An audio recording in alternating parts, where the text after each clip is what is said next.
नमस्कार, आप देख रहे हैं दर्श न्यूज। मैं हूं आपके साथ रितेश शर्मा।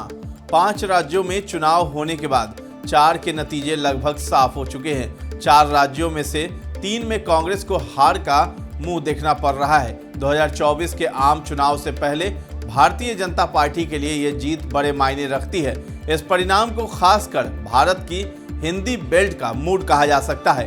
राजस्थान, मध्य प्रदेश और छत्तीसगढ़ के रुझानों में भारतीय जनता पार्टी लगातार बढ़त बनाई हुई है। क्रमशः 108, 160 और 54 सीटों पर आगे है। इन विधानसभा चुनाव में बीजेपी की जीत के कई कारण हो सकते हैं, परंतु देश की सबसे पुरानी राजनीतिक पार्टी कांग्रेस अपनी हार के बड़े कारणों पर जरूर सोच विचार करेगी। यदि ऊपरी तौर पर देखा जाए तो कांग्रेस की हार के 5 बड़े कारण ये हो सकते हैं। पहला, कांग्रेस का लचर संगठन। जमीनी स्तर पर कांग्रेस का संगठन काफी कमजोर नजर आता है। एक समय था जब कांग्रेस सेवा दल, महिला कांग्रेस, सर्वोदय, यूथ कांग्रेस जैसे संगठन पार्टी के लिए खूब काम करते थे।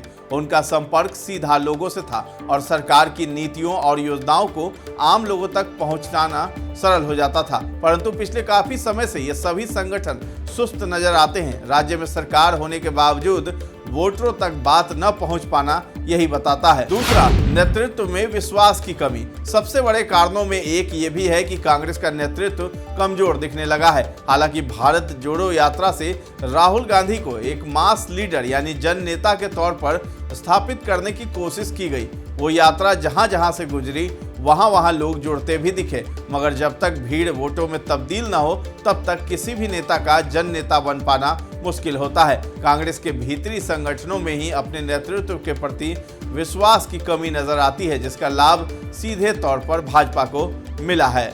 तीसरा, गुटबाजी। इस बार मध्य प्रदेश और राजस्थान में कांग्रेस के अंदर ही बड़ी गुटबाजी देखने को मिली। राजस्थान में अशोक गहलोत और सचिन पायलट के गुटों में तकरार पहले दिन से ही उजागर थी। पूरे 5 सालों तक कांग्रेस का शीर्ष नेतृत्व इसे गड़बड़ी को ठीक करने में जुटा रहा।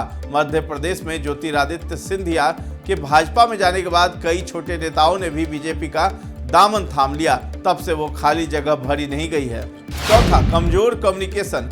कांग्रेस के संगठन कमजोर आखिर क्यों हैं? दिखता है कि नेतृत्व की बात संगठन तक साफ साफ नहीं पहुंच पा रही है। इस बार प्रियंका गांधी ने काफी प्रचार किया और कई तरह के वादे भी किए, परंतु वे वादे लोगों को समझ नहीं आए। इसे दूसरी तरह से कहा जाए तो कह सकते हैं कि प्रियंका गांधी अपनी बात लोगों को समझा नहीं पाई। कमोबेश यही स्थिति राहुल गांधी की भी रही है। उन्होंने प्रचार तो किया मगर लोगों से सीधे कनेक्ट नहीं हो पाए। इसके उलट भाजपा में नरेंद्र मोदी समेत सभी नेताओं की बातें लोगों को समझ में भी आई। चुनाव के नतीजे इस बात की गवाही भी दे रहे हैं।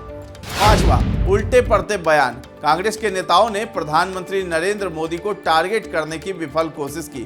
हर बार भाषाई सीमा लांघी गई और भाजपा ने इसे अपने पक्ष में मोड़ने में कामयाबी हासिल कर ली और कांग्रेस नेता मल्लिकार्जुन खड़गे ने प्रधानमंत्री मोदी पर विवादित बयान भी दिया था।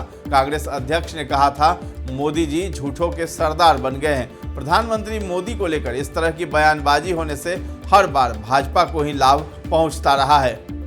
ये जानकारी आपको कैसी लगी है हमें कमेंट सेक्शन में जाकर के जरूर बताइएगा और हमारे चैनल को अब तक सब्सक्राइब नहीं किया है तो कर लीजिए और अगर ये वीडियो आप फेसबुक पर देख रहे हैं तो हमारे पेज को लाइक और फॉलो करना न भूलें। धन्यवाद।